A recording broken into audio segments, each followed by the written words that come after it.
what's up and welcome back to my channel. Today we're doing a little mini bonus video because I recently made these super cute mushroom earrings on my Instagram and people wanted me to do a little mini tutorial on my YouTube. So that's what we're doing today. I'm teaching y'all how to make these earrings super quickly. So let's just get started. So here's what you'll need for this project. So first up, you'll need some polymer clay. I've always preferred the soft variant. You'll need some of these, some super glue, and finally a pair of scissors. By the way, if you have some jewelry pliers and wire cutters, those are greatly recommended. However, it's absolutely doable if you don't have them. Start by breaking off a big piece of the brown and a smaller piece of the white and mixing them together until there's no marbles left in it.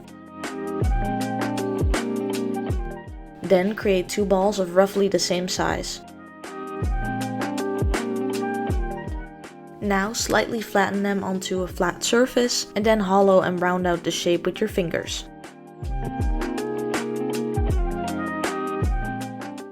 Now for the stems, you want to roll a log of clay and cut that to be the size you want.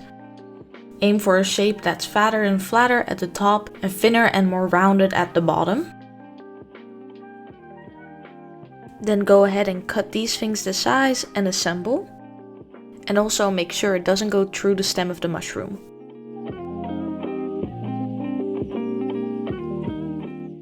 Now go ahead and bake them following your clay's instructions.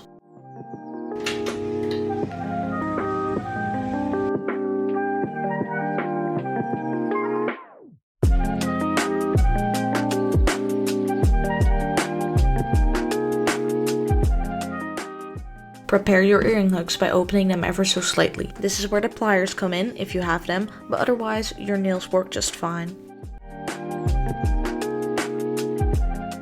Now carefully pull out the pin and super glue it back in.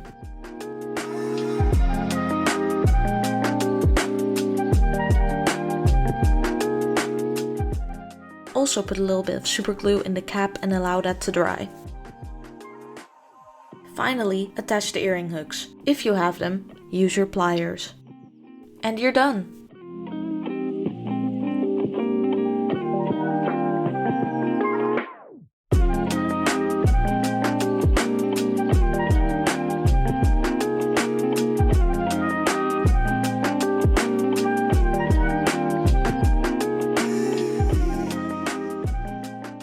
Anyways, that was it for this quick little video. I hope you enjoyed. If you did, don't forget to leave a like, subscribe, do all of that stuff. And I'll see you in the next video. Bye!